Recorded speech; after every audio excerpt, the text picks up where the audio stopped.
இன்னைக்கு 30 சேலஞ்சோட last day. இன்னைக்கு அவங்க பண்ண ப்ராஃபிட் வந்து அரௌண்ட் 2K. இந்த 30 டேஸில்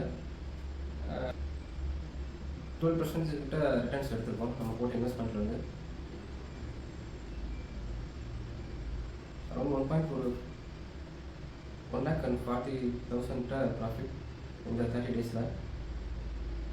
ஸ்டாக் மார்க்கெட்டுன்றது ஒரு கேம்லிங், அதுக்குள்ளே வந்தாலே லாஸ் ஆகிடும் அப்படின்னு எடுத்தவங்க எல்லாம் சொல்லுவாங்க. அது ஏன் அப்படி சொல்கிறாங்க அப்படின்னு அவங்களுக்கே தெரியாது. நிறைய பேருக்கு ஒரு சிலர் தெரிஞ்சு சொல்லலாம், ஆனால் நிறைய பேர் அதை தெரியாமே அதுக்குள்ளே போனாலே லாஸ் ஆகிடும் அப்படின்னு சொல்கிறாங்க. சரி, இதில் என்ன தான் அப்படி இருக்குது அப்படின்னு சொல்லி நானும் ஒரு லாஸ்ட் 2 இயர்ஸாக வந்து ட்ரேடிங் பண்ணுறேன். கண்டினியூஸாக ஒரு நாள் ப்ராஃபிட் வந்தாலும் ஒரு நாள் லாஸ், ஒரு நாள் ப்ராஃபிட், ஒரு நாள் லாஸ் அப்படி தான் போயிட்டு இருந்தது. சரி, இதுக்கு என்ன காரணம் அப்படின்னு சொல்லி தேட ஆரம்பித்தேன். கொஞ்சம் அதை பற்றி ஸ்டடி பண்ணேன்.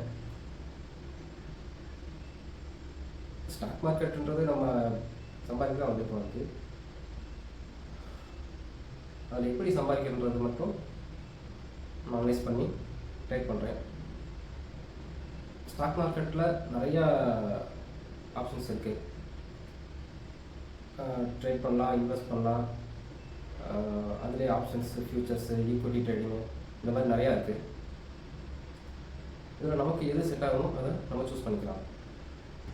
இந்தியன் கவர்மெண்ட்டால் ரெகுலேட் பண்ணப்பட்டு இந்தியன் கவர்மெண்ட்டே இது ஒரு பிஸ்னஸ் அப்படின்னு சொல்லியிருக்கு. ஒரு நாள் ப்ராஃபிட் பண்ணுறதோ இல்லை ஒரு நாள் லாஸ் பண்ணுறதோ ஒரு பெரிய விஷயம் இல்லை. இதை வந்து கன்சிஸ்டன்ஸாக பண்ணணும் அப்படின்னு நினச்சிட்டே இருந்தேன்.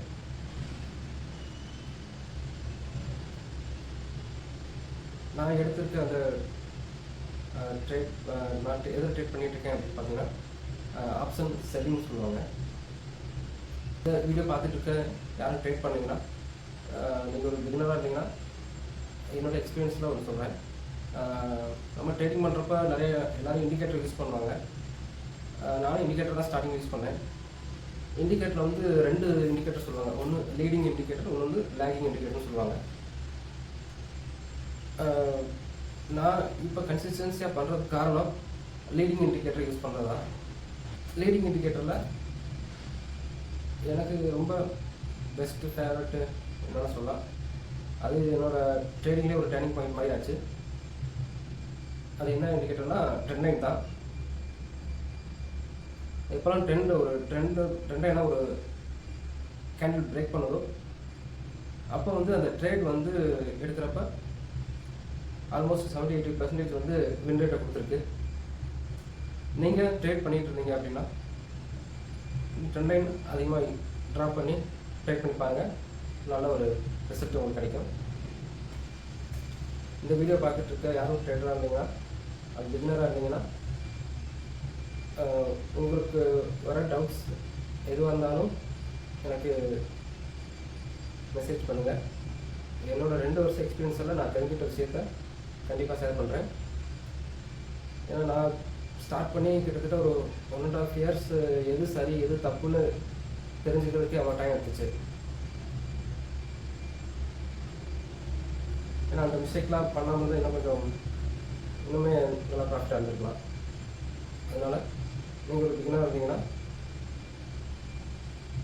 அதை இப்போவே கிளாரிஃபை பண்ணிக்கோங்க. ட்ரேட் பண்ணுறப்ப எப்போயுமே ஸ்டாப் லாஸ் போட்டு ட்ரேட் பண்ணுங்கள். ஏன்னா மார்க்கெட் திடீர்னு நம்ம ப்ரெடிக்ட் பண்ணதுக்கு அகென்ஸ்டாக ரொம்ப ஸ்பீடாக போகும் நிறையா சான்சஸ் இருக்குது.